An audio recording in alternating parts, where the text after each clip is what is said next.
Paano magbukas ng XM account? Kamusta sa lahat? Ngayon, gagabayan ko ang lahat sa paano magbukas ng XM account sa pinakasimpleng at pinakatumpak na paraan. Para magbukas ng XM account, i-access ang sumusunod na address. O maaari mong i-click ang link sa paglalarawan ng video na ito para magbukas ng XM account. Simulan na natin.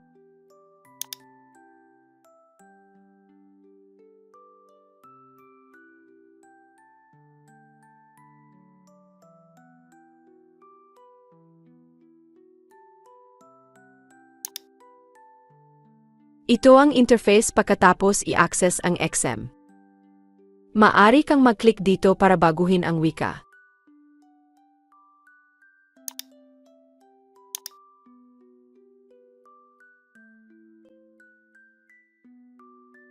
Para magbukas ng XM account, i-click ang magsimula dito.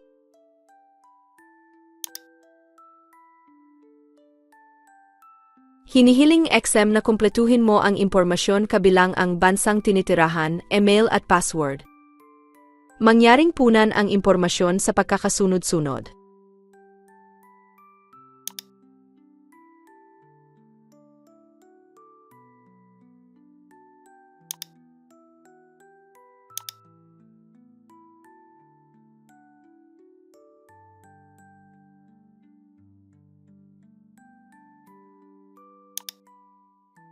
Para sa iyong password, gumamit ng isa 0 tandang bawas 15 karakter, gumamit ng isa o higit pang numero, gumamit ng isa o higit pang maliit na Ingles na letra, gumamit ng isa o higit pang malaking Ingles na letra, gumamit ng isa o higit pang espesyal na karakter. Bibigyan kita ng halimbawa sa screen para sa iyong sanggunian.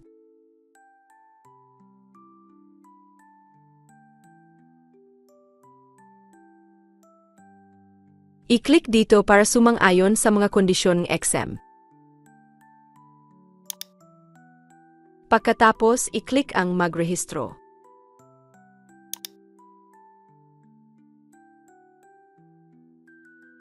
Nagpadala sa iyo ang XM ng email sa pag-verify.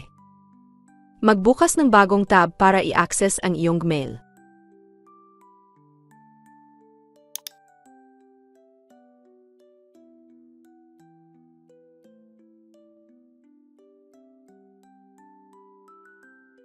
Ito ang email na ipinadala sa aking XM. Kung hindi mo mahanap ang XM email sa iyong inbox, i-click ang higit pa.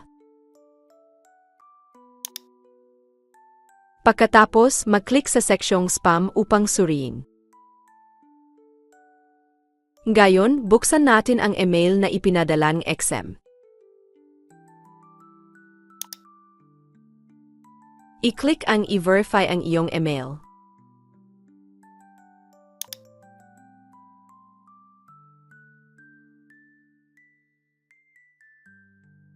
Para makapagdeposito ng mga pondo at makapag-trade, i-click ang i-verify na.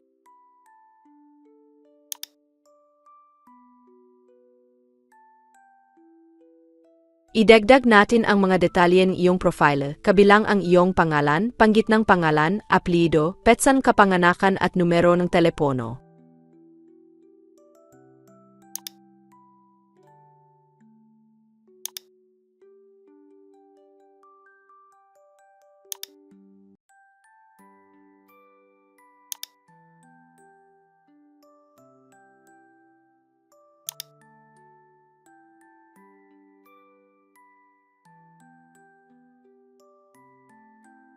I-click ang magpatuloy. Susunod, punan ang impormasyon tungkol sa iyong bansang tinitirahan, tirahan, lungsod bayan, numeron kalye at postal code.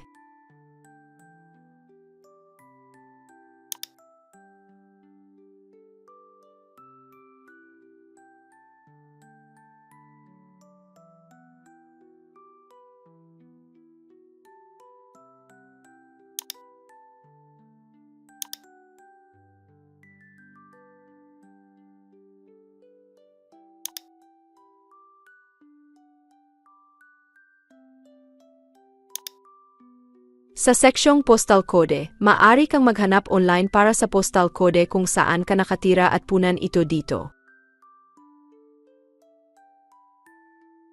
Kapag nakumpleto mo na ang lahat ng impormasyon, i-click ang idagdag ang mga pinansyal na detalye.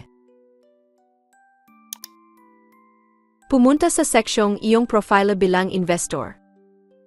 Tinanong XM, nakatanggap ka na ba ng edukasyon sa Forex o nakapag-trade na ng hindi bababa sa 15 beses sa mga derivative products tulad ng Forex o contracts for difference? Pakisagot ang tanong na ito. Pagkatapos, i-click ang magpatuloy.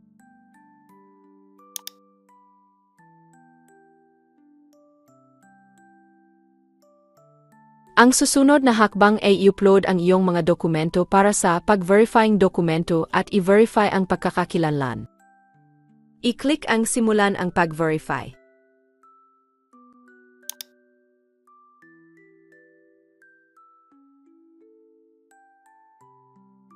Pindutin dito upang payagan ang XM na gamitin ang iyong na-upload na data.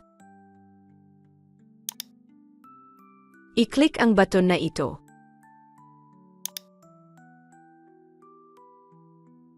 Dito, kailangan mong pumili ng bansa, rehiyon ng pag-issue at pumili ng uri ng AI.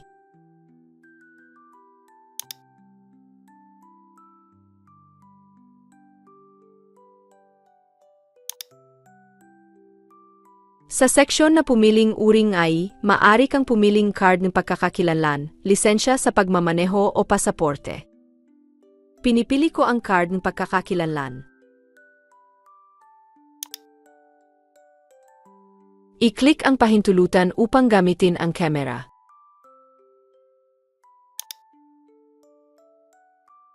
Mangyaring ilagay ang iyong dokumento sa frame para sa pag-verify.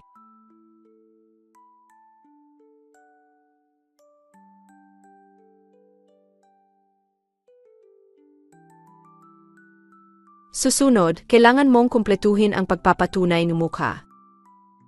Narito ang mga talang XM bago mo isagawa ang pagpapatunay ng mukha.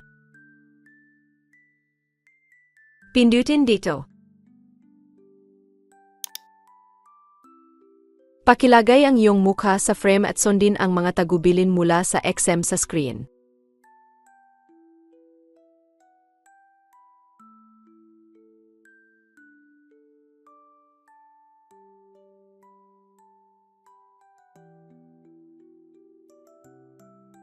Matagumpay mong na-upload ang iyong mga dokumento.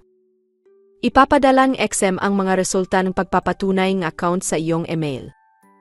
Gayon ay ipapakilala ko ang ilang mahahalagang impormasyon tungkol sa iyong account. I-click ang bumalik sa members era.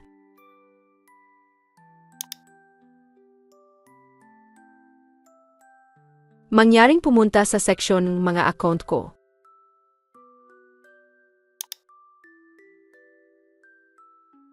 Dito mo pinapamahalaan ang iyong mga trading account. Hinating XM ang account sa dalawang bahagi, real account at demo account. Ito ang MT5 standard real account na ginawa ng XM para sa mga gumagamit.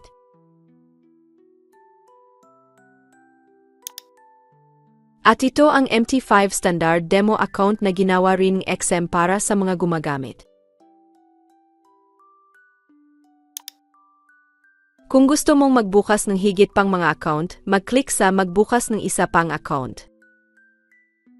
Para mag-login sa XM account, nakakagawa mo lang sa trading platform. Kailangan mo pangalan ng server, numero ng login account at password ng account. Para hanapin ang impormasyon ng iyong account, i-click dito.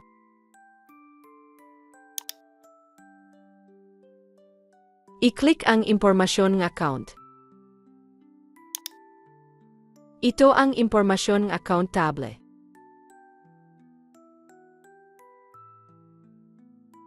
Mahahanap mo ang pangalan ng server at numero ng login account dito.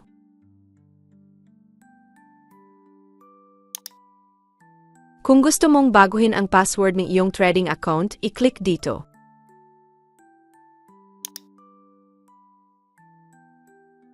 Pagkatapos, piliin ang palitan ang trading password.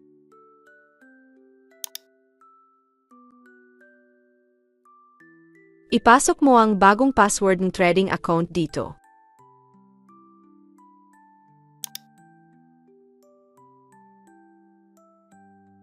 Mga kailangan sa password gumamit ng isa 0 tandang bawas 15 karakter, gumamit ng isa o higit pang numero, gumamit ng isa o higit pang maliit na Ingles na letra, gumamit ng isa o higit pang malaking Ingles na letra, gumamit ng isa o higit pang espesyal na karakter.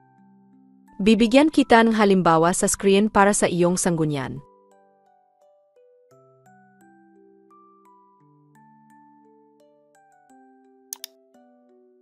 Ipasok mo ang kasalukuyang password ng profile dito. Matapos itong punan, i-click ang palitan ang password. Napalitan ang password. Matapos matagumpay na ma-verifying XM ang iyong mga dokumento, maaari kang mag-log in sa iyong account at magsimulang mag-trade. Maaari kang sumangguni sa video tutorial na paano mag-download at gumamit ng MT4 at MT5 na ibinigay ko sa paglalarawan ng video na ito. Kaya, natapos ko na ang paggabay sa iyo tungkol sa paano magbukas ng XM account. Nais ko sa iyo ang tagumpay sa proseso ng pagbubukas ng account. Paalam at makita-kita tayo muli sa mga susunod na video.